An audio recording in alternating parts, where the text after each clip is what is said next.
Olá, bom dia a todos e todas que nos assistem nesta manhã de domingo. Eu sou o pastor Irene Silveira Chaves e este é o programa de estudo bíblico à distância da Igreja Batista da Orla Oceânica.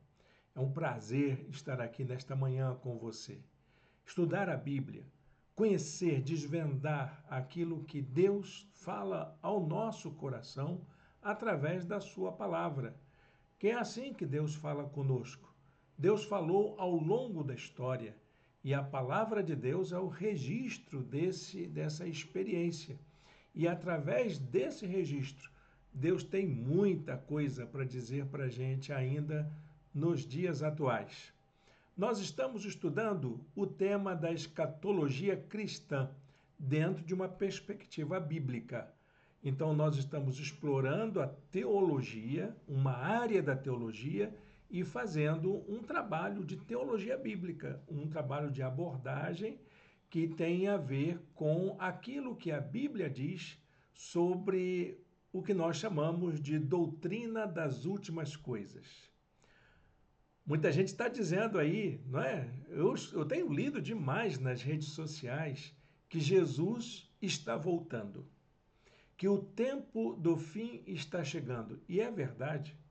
Eu não duvido disso, eu não tenho nenhuma dúvida de que estamos hoje vivendo os tempos mais próximos de um desfecho desse cenário humano que nós nos encontramos. Há algumas áreas de estudos que têm afirmado isso. Não é só a teologia que está dizendo, não é só a religião que está dizendo, mas as ciências estão apontando para isso também. Ciências que dizem que pela primeira vez na história da humanidade, ela se encontra em risco de extinção. E o principal responsável pela sua extinção é o próprio ser humano.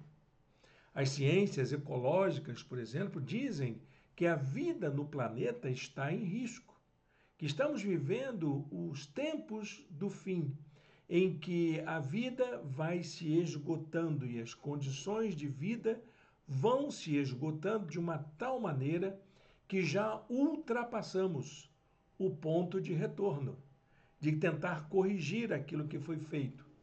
E numa velocidade extraordinária, porque toda essa mudança climática que nós estamos experimentando começou exatamente a partir do século XVIII, com a Revolução Industrial.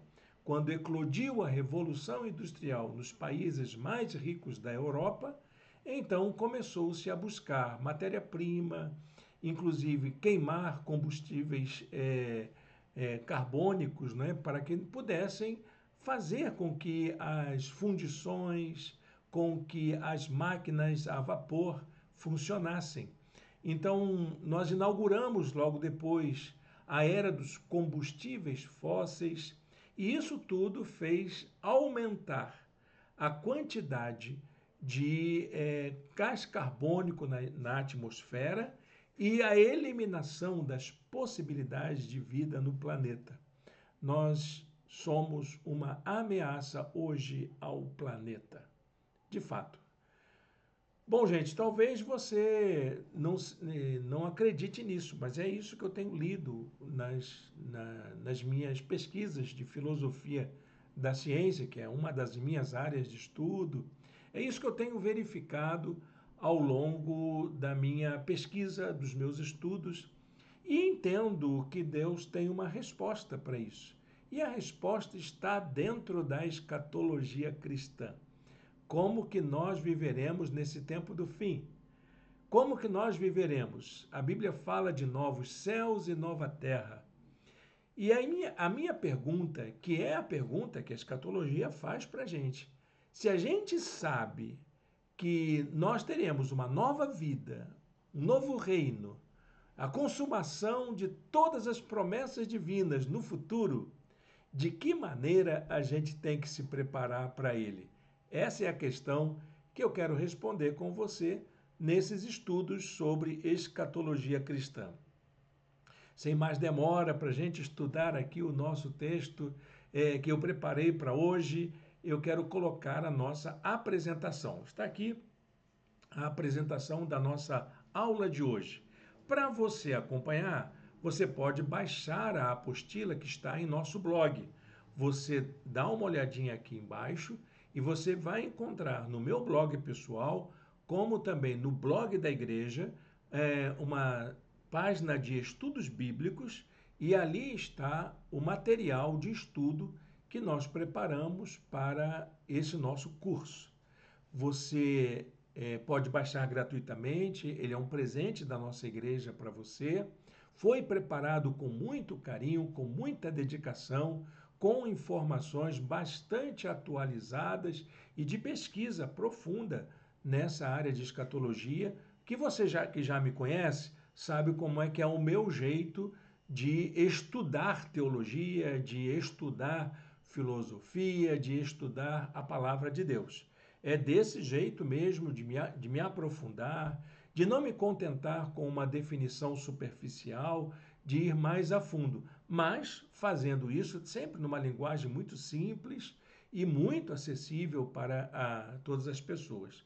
Então vai até lá, baixa a apostila, salva no seu computador, no seu WhatsApp, no seu celular, no seu tablet, onde você quiser. Pode imprimir, pode compartilhar com seus amigos, é seu.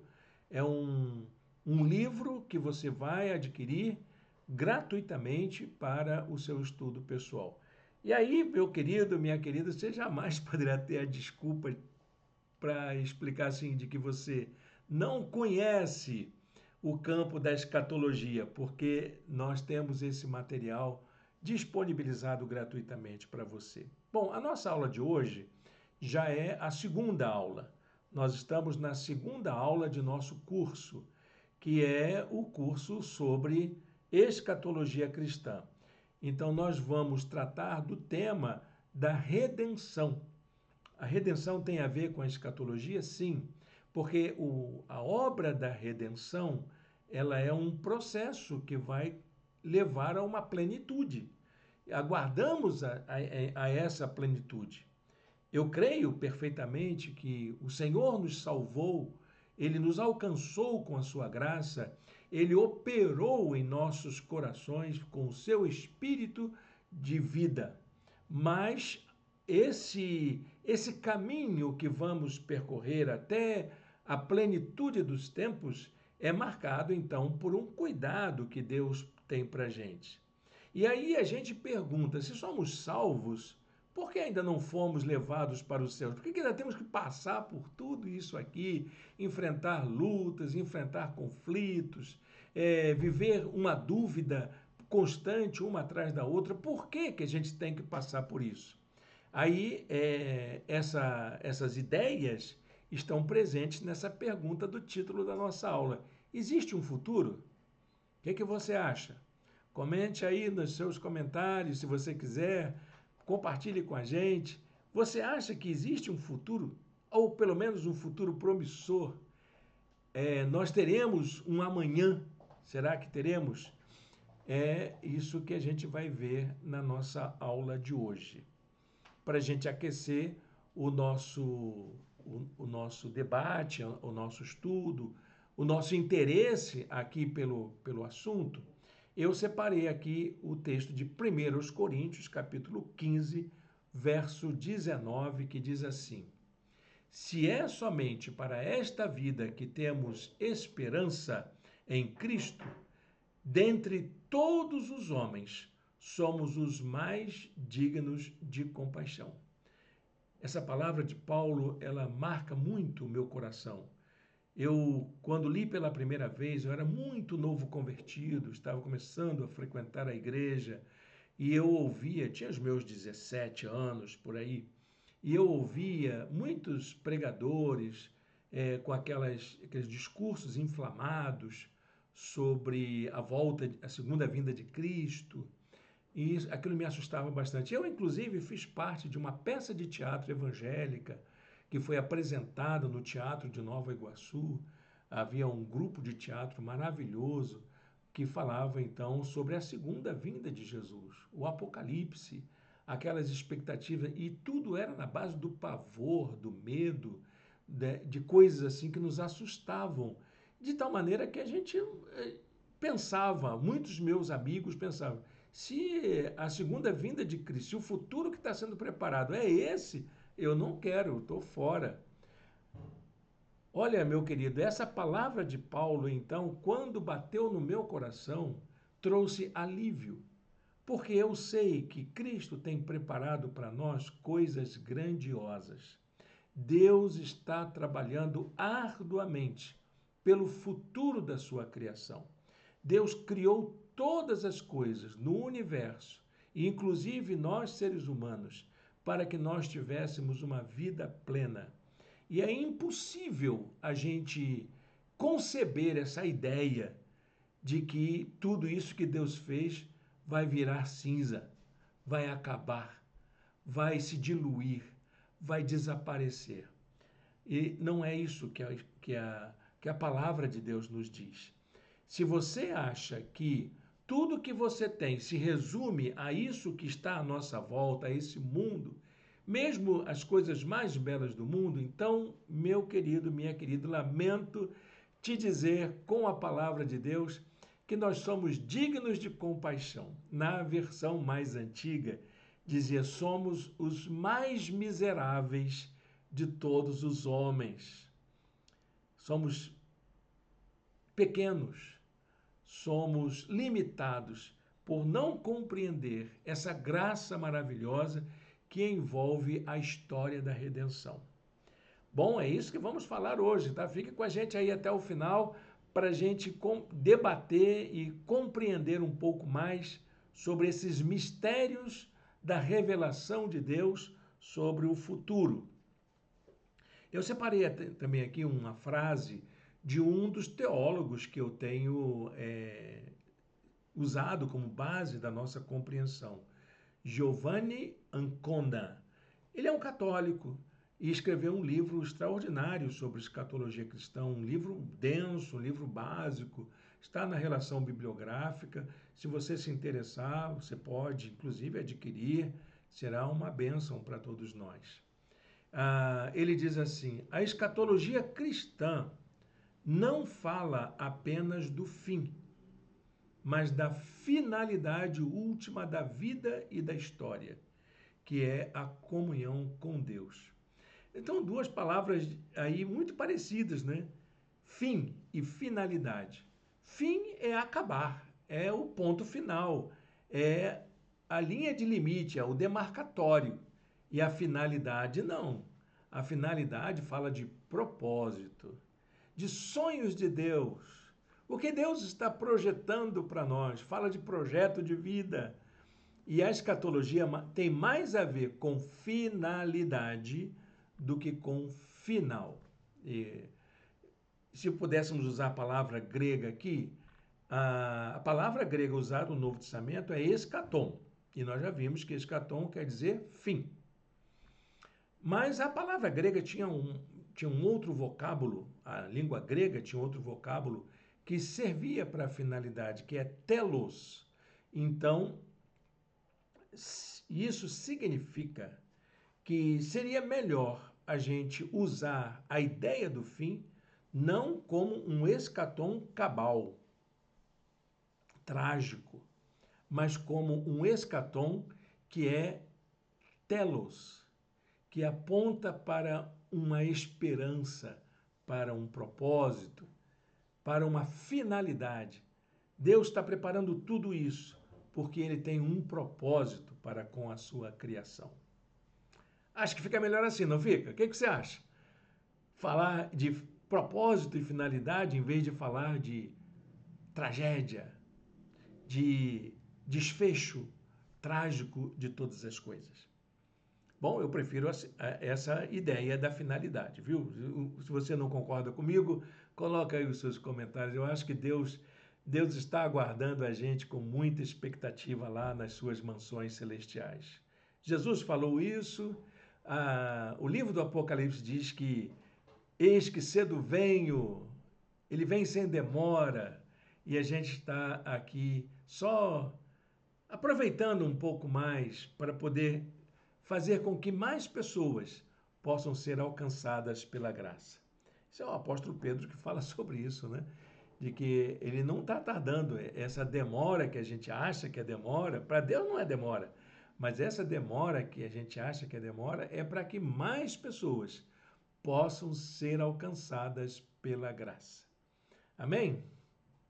Bom, gente, a nossa aula de hoje então vai falar sobre essa questão da obra da redenção e sobre a existência de um futuro que Deus está trabalhando arduamente e preparando para nós. Nosso primeiro tema para essa aula de hoje é tratar a redenção como um horizonte escatológico. Quer dizer, é a linha demarcatória para onde caminha a escatologia, toda a obra de Deus revelada na sua palavra, para onde está indo. Você já sabe, e eu aqui reafirmo aquilo que eu disse na aula passada. Nosso estudo de escatologia, ele não combina com tudo aquilo que você já tenha ouvido de pregadores literalistas, fundamentalistas, que analisaram essas passagens bíblicas que falam sobre esse tema de uma maneira trágica. Não é a minha finalidade aqui com você, mas olhar aquilo que Deus tem feito na história para poder alcançar a sua criação e redimi-la. A redenção, essa sim, é a obra de Deus realizada na pessoa de Jesus e que aponta para esse futuro de esperança que Deus está preparando para nós. Então, se eu falo sobre isso, eu preciso afirmar categoricamente que a escatologia é uma forma de você declarar que o futuro no futuro está a nossa redenção. Está no presente, mas também está no futuro. Nós somos alcançados pela graça hoje, mas todas essas promessas de viver uma vida eterna, de estar em comunhão permanente com Deus, vai acontecer no futuro. Então, a revelação desse futuro de Deus é o que transforma a história. É o que dá sentido às coisas e que faz com que a gente caminhe com uma certa esperança de que dias melhores virão. Isso inaugura uma fé, uma crença de que haverá um tempo em que nós vamos experimentar de forma plena a libertação, a justiça e a reconciliação perfeita com Deus. É disso que estamos falando. Quando falamos de redenção, estamos falando da justiça divina por gente como a gente que pecou e que nós não merecemos nada, e que carecem da graça de Deus, da misericórdia dele, do perdão dele, que nos afastamos de Deus e carecemos de nos reconciliarmos com ele, e nós não temos condições nenhuma de fazer. Por isso que Deus garante para nós a libertação de todos esses empecilhos, de experimentarmos suas promessas na nossa vida e na nossa fé. Então, carecemos hoje de uma reflexão que integre esperança histórica e compromisso com a realidade humana, que é isso que a palavra de Deus vai ensinar para nós, evitando aqueles reducionismos que eu falei, provenientes de leituras literais fundamentalistas que têm predominado nos debates nos últimos anos. Não sei porquê, mas a teologia trágica, ela ganhou muito mais projeção do que uma teologia mais humana, mais voltada para a esperança, embora ela seja muito mais bela e muito mais confortadora do que aquilo que a gente vem assistindo desses discursos trágicos, catastróficos que são colocados nas redes sociais. Esse apocalipse que é uma verdadeira tragédia, né? Uma verdadeira destruição, como se a gente estivesse torcendo para que tudo isso de belo que existe entre nós, inclusive a nossa vida, possa ser destruído. Eu não quero isso não, viu, meus irmãos? Eu quero ver a redenção. Eu quero ver a libertação. Eu quero ver essa justiça divina florescendo entre nós para a gente poder, então, glorificar o Senhor. Diz Romanos capítulo 8, versos 24 e 25. Pois nessa esperança fomos salvos, mas esperança que se vê não é esperança. Quem espera por aquilo que está vendo? Não, mas se esperamos o que ainda não vemos, aguardamo-lo pacientemente. Então, meu irmão, você não tem condições de ver isso hoje, não tem. Não vivemos um mundo justo. Não vivemos um mundo de santidade. Nós vivemos os conflitos da nossa vida. E tudo isso é muito limitado, por mais que a gente busque, por mais que a gente tente, por mais que a gente creia e tente fazer a vontade de Deus, sempre estaremos enfrentando as nossas limitações humanas. Mas haverá esse tempo que nós esperamos, prometido pelo Senhor, em que vamos vencer. Paulo falando, tragada foi a morte na vitória.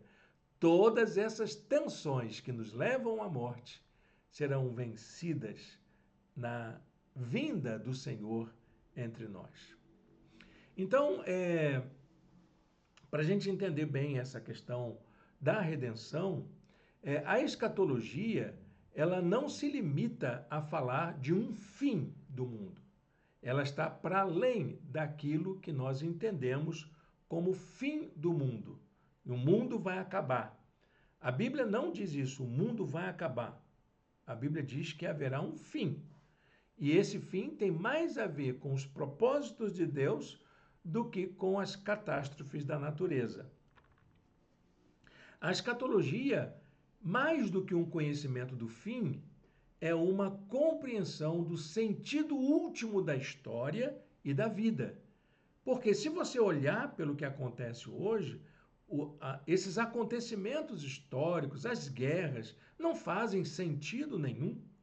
Não há sentido em nenhuma das guerras que estão em curso no nosso tempo e nem nas que estiveram anteriormente. Como também não faz sentido nenhum, como diz aí a filosofia existencial, né? A vida não tem sentido algum. Qual é o sentido da vida? É aquele que nós construímos, é aquele que nós buscamos, é aquele que nós trabalhamos com a nossa fé, com a nossa esperança, de que é possível termos um mundo que faça sentido para nós. É a gente que constrói esse sentido. E esse conceito foi elaborado de maneira muito profunda pelo teólogo que eu já citei aqui, que serviu de base aí para nossas compreensões escatológicas, que é Jürgen Moltmann. Ele escreveu a Teologia da Esperança, que é uma teologia que aponta para essa expectativa da vinda de Deus entre nós. Quando ele fala vinda de Deus, ele está falando do evento escatológico que nós chamamos de segunda vinda de Cristo. Eu vou continuar aqui utilizando o termo vinda de Deus, que é um termo utilizado como título do livro dele. Esse Deus que se fez carne, esse Deus que se manifestou entre nós e que vimos a glória dele como a glória do unigênito do Pai, como disse o apóstolo João. Então, a escatologia é como se fosse uma ciência, uma reflexão crítica que a gente estabelece como uma antecipação dessa plenitude que está prometida. Eu não sei como é, eu não sei como são essas ruas de ouro, eu não sei como são os muros de cristais, eu não sei como que são as casas, eu não sei como é que são os cômodos das mansões celestiais, das moradas celestiais que Jesus prometeu, eu não sei nada disso, eu não tenho nem ideia.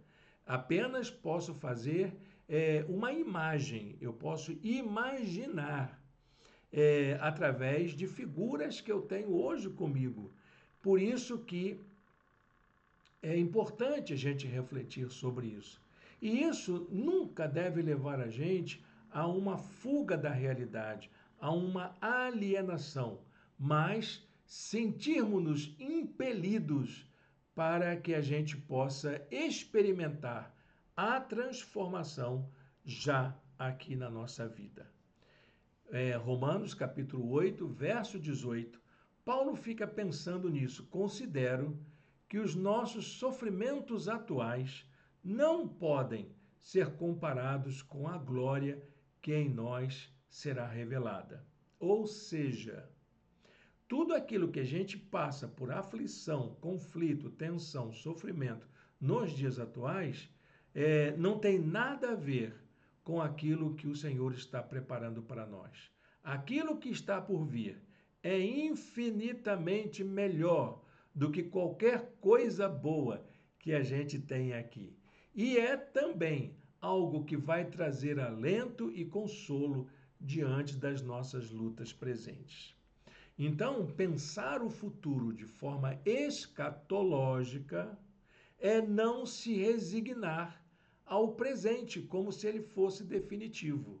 Meu irmão, você está passando por uma luta agora, você está enfrentando dificuldade, você está vendo aí a violência aumentar na sua cidade, na nossa cidade, você está vendo as ameaças econômicas, sociais, políticas que estão acontecendo.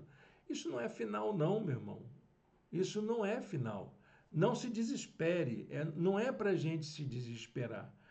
Não é definitivo.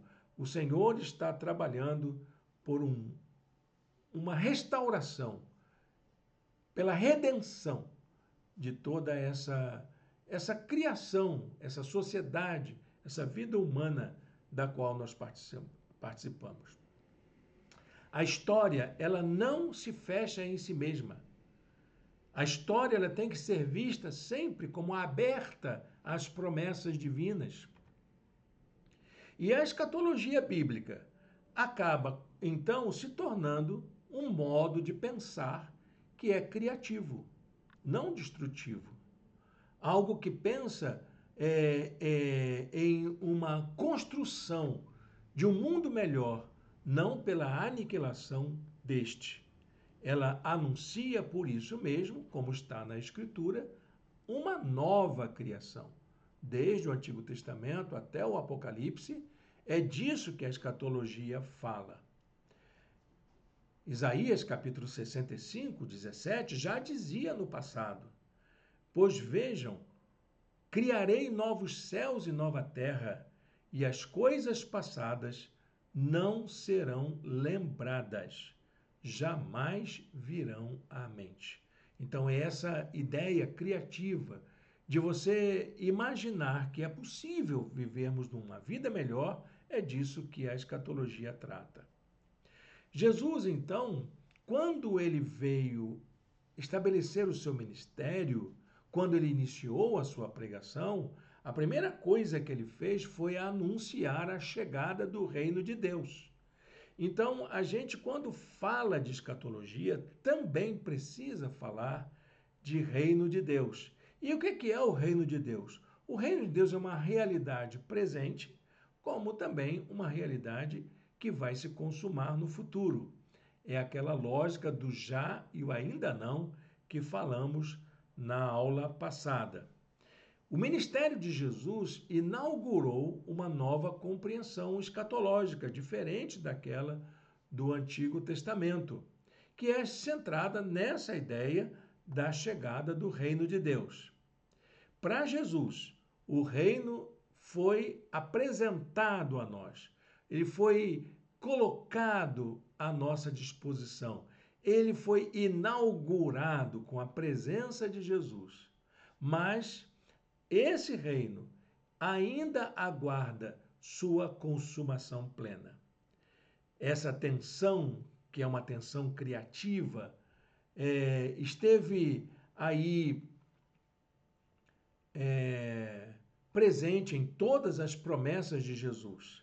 E ela confere à escatologia esse caráter, tanto dinâmico quanto histórico, da revelação de Deus. Porque Deus está trabalhando nisso. O reino de Deus já está consumado no futuro nas promessas divinas. Nós é que precisamos viver até lá, viver de um modo até lá, que a gente possa desfrutar dessas promessas no futuro.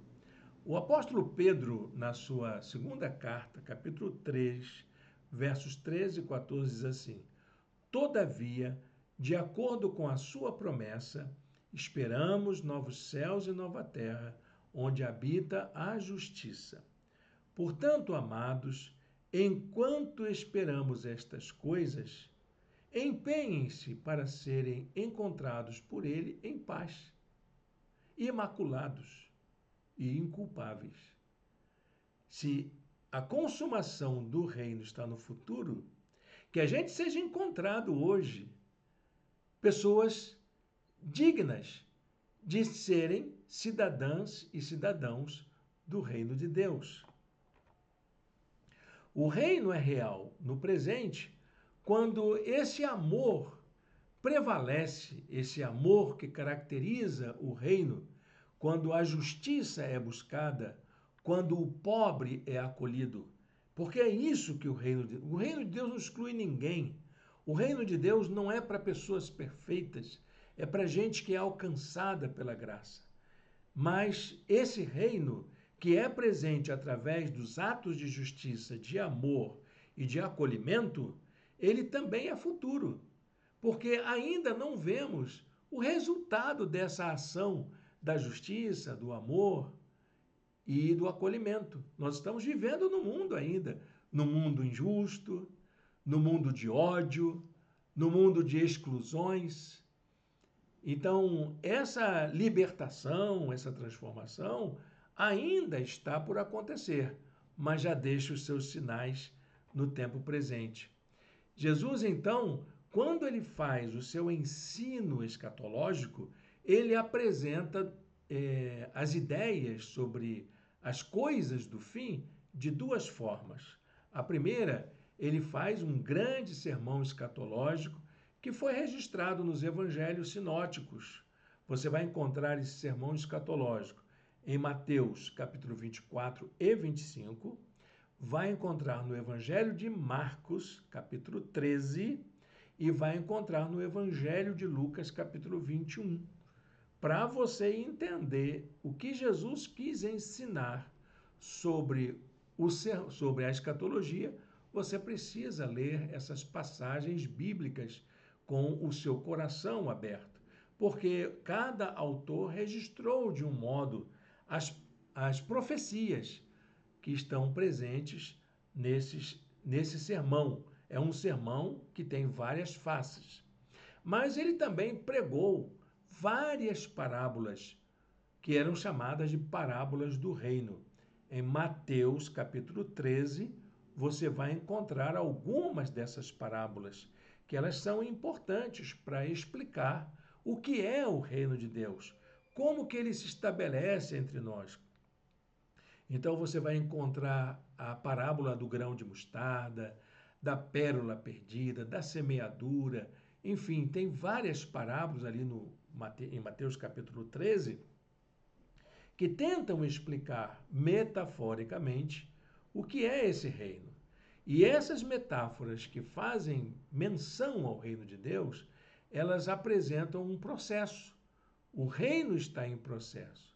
Jesus, então, ele faz o seguinte: lá no sermão escatológico, ele apresenta um discurso profético sobre o fim dos tempos, a sua segunda vinda e o juízo final. O sermão dele fala sobre isso. Havia duas finalidades, que era a de preparar seus discípulos para os eventos futuros, mas também a adverti-los para que tivessem uma vida de vigilância. Ele diz lá no sermão de Mateus: vocês precisam estar preparados, porque o Filho do Homem virá numa hora em que vocês menos esperam.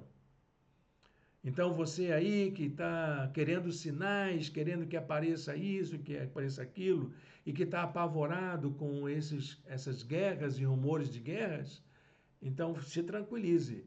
Mas também se prepare, porque Jesus pode vir a qualquer momento, sem precisar de sinal nenhum, porque ele já disse que virá, então ele pode vir quando ele quiser, ou quando for da vontade do Pai. Agora, as parábolas do reino revelam uma lógica, que é a lógica do já e o ainda não, em que o reino de Deus está presente e vai sendo consumado no futuro.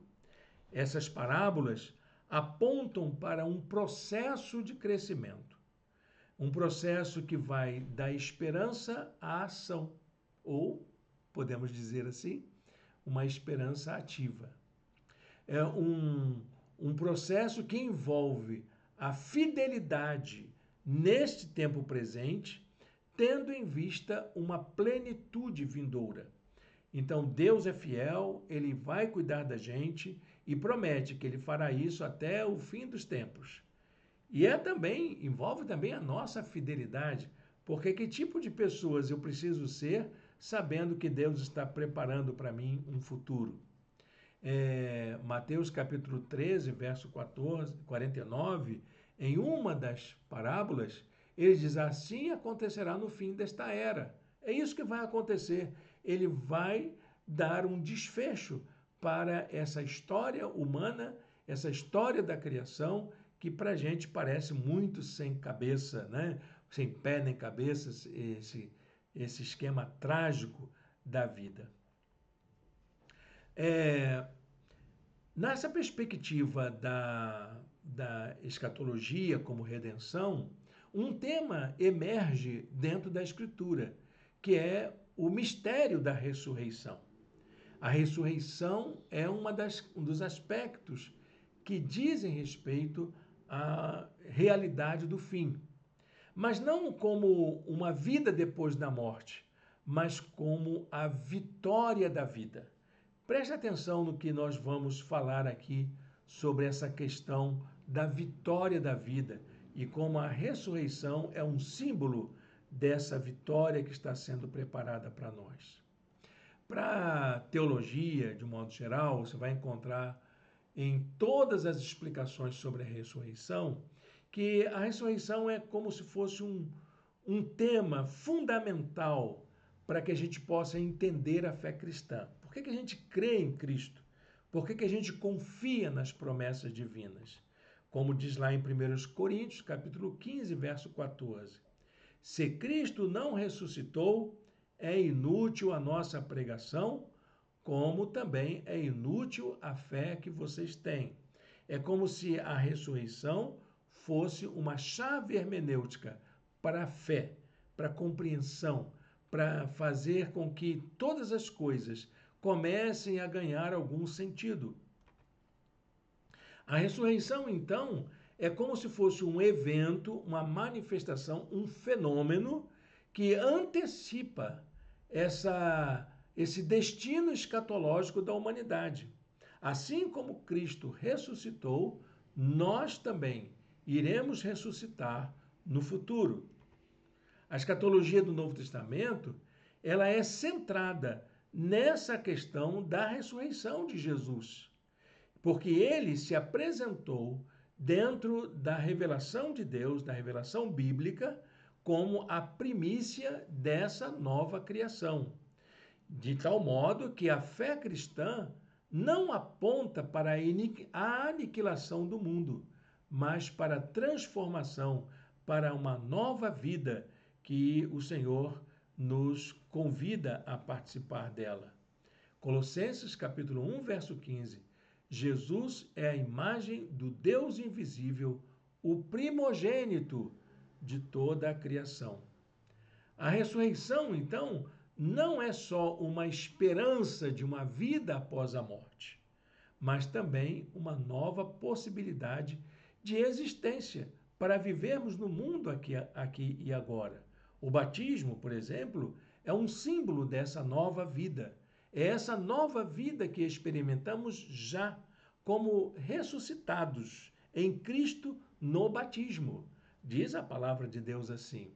Agora, essa nova vida, ela também é fruto da obra redentora que o Senhor realiza nos nossos corações.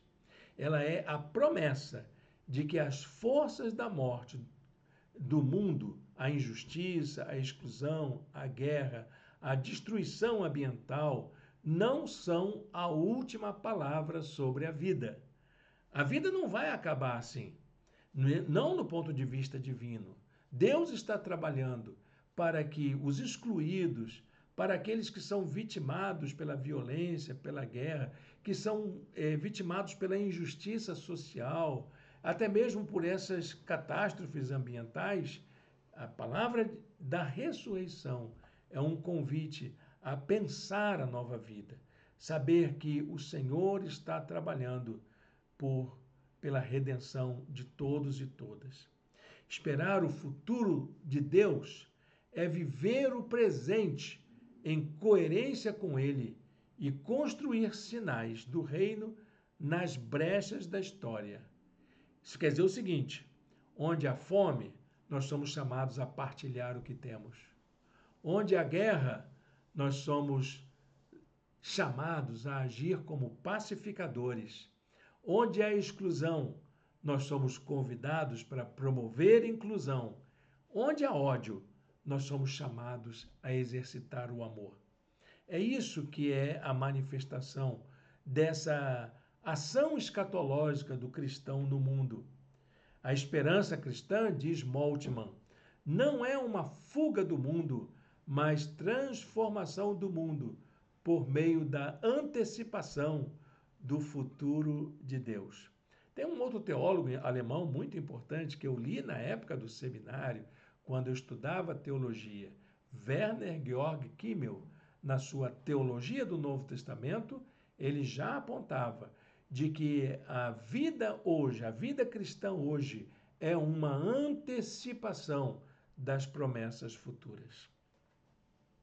A escatologia, então, é uma tarefa missionária, diante das vítimas desses desastres climáticos, dos refugiados de guerra, da fome, da perseguição, dos povos oprimidos pela pobreza e pela guerra.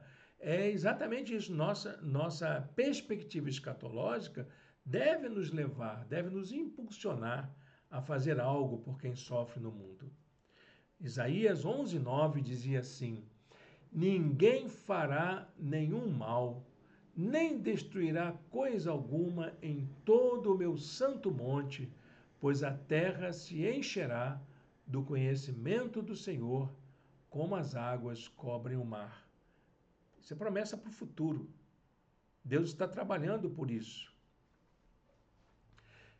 Mas foi uma pergunta de uma querida irmã de nossa igreja, que quando eu falei na aula passada sobre a questão do juízo final, ela perguntou, mas e aqueles que cometem maldade? O que vai acontecer com eles? Com essa gente má, essa gente que comete violência, essa gente que é dura de coração, que não aceita a obra do Senhor? O que vai acontecer com eles? Olha, não é nossa tarefa responder essa questão não, viu? Minha irmã que me fez essa pergunta, que é minha aluna assídua da nossa Escola Bíblica à Distância, e você também que deve estar com essa pergunta na cabeça. Essa obra da justiça, ela vai se consumar lá no futuro. Vai se consumar como? Como redenção ou como condenação? Será que Deus está trabalhando para condenar pessoas? E deixando essa agonia acontecer, de você ficar se perguntando, será que eu vou ou fico? Será que eu vou ou fico? Foi uma jovem da nossa igreja que, quando eu me converti, era pecado ir ao cinema, tá, gente? E a irmãzinha foi ao cinema assistir nada mais, nada menos do que A Lagoa Azul. E aí, então, quando ela entrou no cinema e o filme começou, ela ficou se perguntando, se Jesus vier agora, eu vou ou fico? E ela saiu, ela ficou em agonia naquele momento, ela ficou incomodada. porque a mensagem da condenação no coração dela foi mais forte do que a mensagem da redenção. O juízo de Deus, meu irmão, minha irmã, é uma expressão da redenção dele.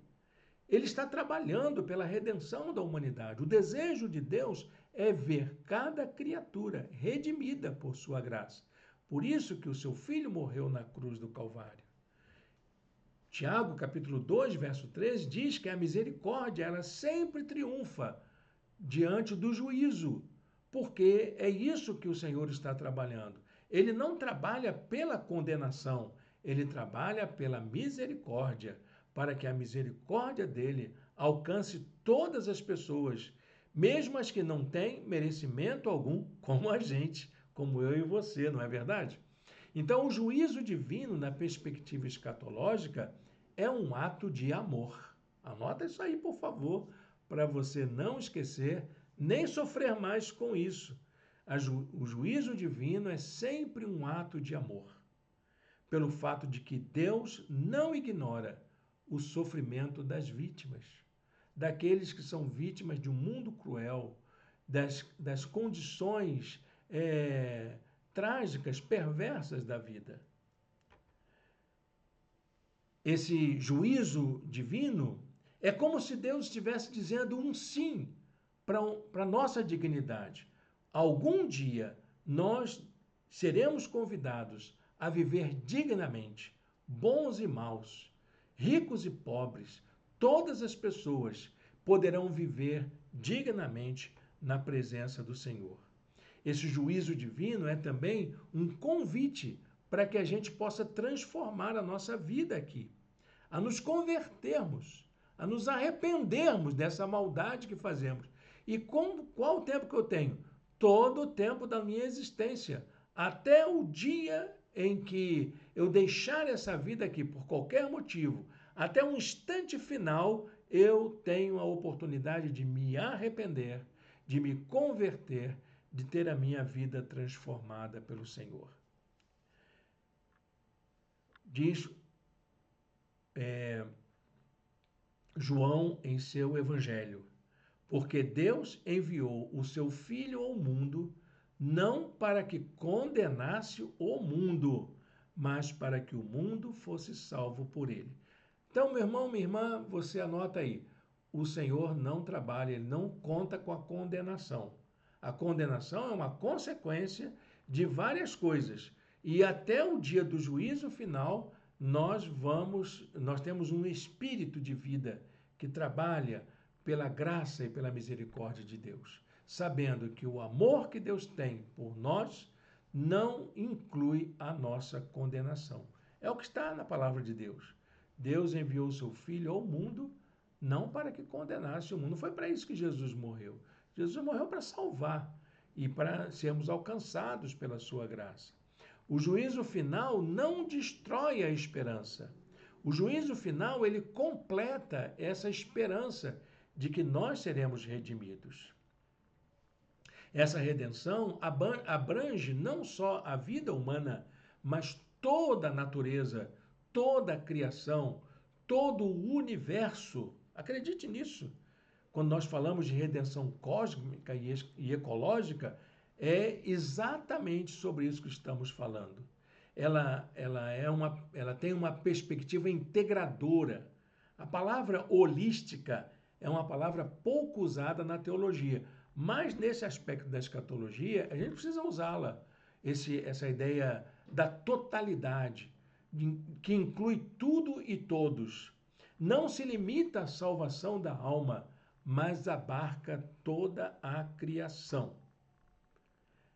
A obra da redenção, ela tem como finalidade fazer com que todas as coisas possam convergir em Cristo, serem atraídas para Cristo. A teologia, ela nos ensina que Jesus reivindica para si todas as coisas, ele atrai para si todas as coisas. Está lá em Efésios capítulo 1, verso 10, que a ideia da redenção é de fazer convergir em Cristo todas as coisas, celestiais ou terrenas, na dispensação da plenitude dos tempos. Então, é lá até a realização desse evento escatológico que nós esperamos, acreditamos que a obra da redenção vai atrair para si todas as coisas. A redenção, então, ela é cósmica. O futuro de Deus não é apenas humano, mas universal. Apocalipse 21:4 diz assim: Ele enxugará dos seus olhos toda lágrima. Não haverá mais morte, nem tristeza, nem choro, nem dor, pois a antiga ordem já passou. Então, é um novo mundo, uma nova ordem, uma nova dinâmica. Então, essa obra da redenção é a reconciliação com a terra, é a reconciliação com os seres vivos, é a reconciliação do homem com o universo, com o cosmos. Essa ideia de uma redenção reconciliadora exige de nós uma espiritualidade dentro dessa perspectiva escatológica, que envolve compromisso com a ecologia, com a justiça climática, com a sobrevivência das futuras gerações. Essa escatologia, ela não se mostra apenas como um cuidado com a alma, mas com um modo de articular fé e cuidado com o planeta. Existe um futuro, então? Que foi a pergunta que nós fizemos no título dessa aula de hoje. Olha, gente, a gente vê a teologia e muitas pessoas titubeando, né, balançando entre um ceticismo e a esperança. Como que a gente escapa disso? Escapa pela maneira de compreender a promessa divina para o futuro. A escatologia cristã é uma voz dissonante em um mundo desencantado diante das crises que afetam a humanidade. Quais são elas? Crise climática, conflitos globais, desigualdades sociais, avanço do autoritarismo, que acaba colocando em xeque a ideia de um futuro promissor para a humanidade. Pode ter futuro essa humanidade do jeito que está? Uma coisa que eu sempre digo, a humanidade ela é um projeto fracassado. Ela fracassou. A única coisa que pode trazer redenção para a vida é a graça do Senhor. A única coisa que pode tirar dessa tragédia que é a vida humana fracassada é a obra redentora do Senhor. A escatologia, ela ousa afirmar que existe um futuro sim, que haverá um futuro de paz e segurança para todas as pessoas. É uma esperança que conhece a dor da história. Ela sabe o sofrimento das pessoas mais vulneráveis e fragilizadas, mas ela não desiste dessa gente sofrida, dessa humanidade perdida, da criação afetada pela humanidade consumista, dessa humanidade exploradora, destruidora do meio ambiente. A esperança cristã nasce da cruz, nasce da ressurreição, que é lugar de sofrimento, que é lugar de dor, mas é também um lugar de renovação. Na medida em que a cruz é a antecipação e a antecipação da ressurreição no meio do sofrimento. Olha, gente, isso é mensagem que o Senhor mostrou, ele com a sua vida. Ele disse, eu enfrento a cruz porque é isso que a humanidade está enfrentando. Nós estamos caminhando por um fim trágico, realmente estamos, mas a ressurreição, ela aponta para a gente a esperança de que o Senhor trará nova vida aqui e no futuro. Crer no futuro, então, meu irmão, minha irmã, é um ato subversivo. É contrariar a lógica da história da humanidade. É contrariar as pressões desse tempo e dizer que sim, eu acredito que no futuro Deus está preparando algo maravilhoso para todos nós. Então nós recusamos a lógica da desesperança, a lógica da indiferença, a lógica do niilismo, palavra aí que a filosofia traz para a gente. Niilismo é dizer que tudo vai acabar em nada, tudo vai acabar se desfazendo, nada faz sentido. Isso é o niilismo. Nós negamos o niilismo com a nossa esperança. É apostar que o amor é que terá sempre a última palavra. Você deve lembrar desse versículo da Bíblia que se encontra em 1 Coríntios, capítulo 13, verso 8. O amor nunca perece, mas as profecias desaparecerão, as línguas cessarão, o conhecimento passará. É o amor quem prevalece. A escatologia, então, como redenção, envolve uma espiritualidade que é resistência. Resistência a essa perversidade do mundo, a essa negação do plano de Deus para nós. É uma espiritualidade que envolve solidariedade, parceria, cuidado com o outro. É a espiritualidade do cuidado. É um chamado à fé que age e à esperança que transforma.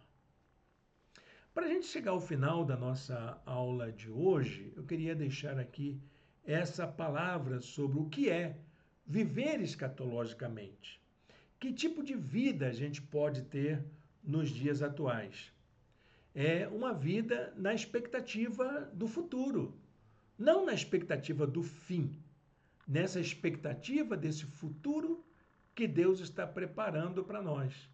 Viver escatologicamente é viver com os olhos no futuro de Deus e os pés firmes no presente. É trabalhar pela paz, é semear justiça, é cuidar da criação, é confiar que a história está aberta a esse inesperado de Deus. A escatologia, então, ela nos liberta de dois extremos que nós sempre lidamos na nossa experiência de fé. Uma é do fatalismo apocalíptico, essa coisa de dizer que tudo vai arder em fogo, tudo vai ser destruído no Apocalipse, a batalha do Armagedon, a guerra de Gog e Magog, essas coisas todas. Tudo são metáforas.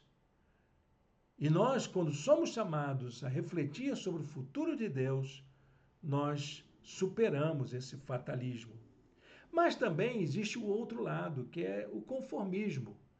Como muitos pensadores imaginaram na década de 1960, quando disseram que o mundo iria acabar, e então os exploradores da natureza disseram, se o mundo vai acabar, deixa eu tirar o meu primeiro. E aí, então, haja desmatamento, haja exploração da natureza, extinção de espécies, de vidas. E a gente viu que até então o mundo não acabou, mas o mundo ficou bem pior, bem pior. Esse conformismo, já que vai acabar mesmo, então deixa para lá, eu vou aproveitar a vida aqui. A esperança, ela não fala sobre isso.